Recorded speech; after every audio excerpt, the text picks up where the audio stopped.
So as we start to pivot towards adding results, we want to talk about making sure that we understand how to integrate these into the tools. You can probably contact your Resource X representative to help you add if you forget or if you uh, still aren't quite, if something's not quite lining up, and we're always here to help.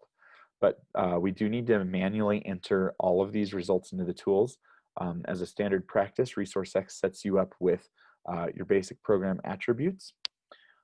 There's a few differences between scoring against results and basic program attributes that we'll see here in just a moment.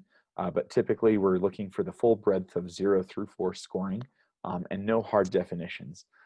It's a sliding scale based on how important your program is to achieving this result. You can use a simplified scoring criteria, and if you do that, just as a quick note, you're going to use 0, 2, and 4 as your criteria. And then lastly, adding results happens in the same place that you're going to be completing your scoring and is only accessible to super users. So once you've logged into your scoring portal, you're going to come up here and you're going to click on the Edit Results field here. And that's going to bring up a table. And from here, you're going to click on this Add a Result button. And that's going to bring up an Add a Result or Result class. For today's purposes, we're going to ignore that Add New Result class. That is a very specific use that most people don't actually harness. So let your ResourceX contact know if you'd like to add a new result class. But you're going to click on that result type. And it's going to default to showing you BPA. It's just alphabetized here. So BPA, Basic Program Attribute, Community, or Governance. And you're going to click on whichever result type you wish. You're going to add in the full result title. You're going to add in the result abbreviation. This should be probably about 15 characters or less. And then you're going to want to come up with a result weight.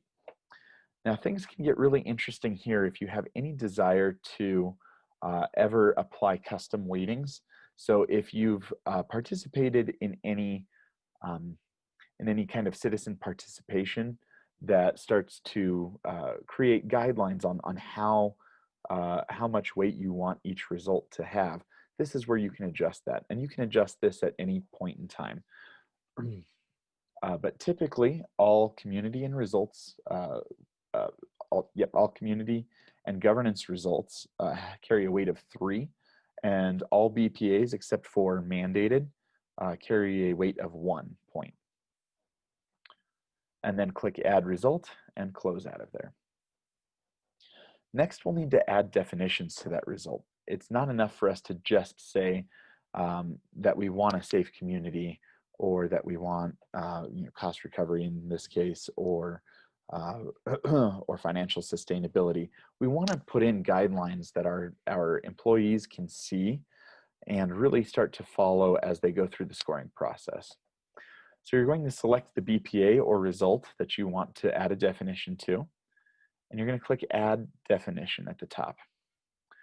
Now from here, you're going to see the selected result with abbreviation and full result name, and then you're going to add in a definition here. Now, a brief note: if you want that score to be associated with a specific definition, you're going to enter that score here. Leave this blank if all you're doing is adding definition criteria to a standard result, community or governance result. You don't need to apply a definition score. And then enter that definition here and click Add Definition. You can continue adding definitions as much as you want. So it's easiest to just keep adding definitions until you're done with each result.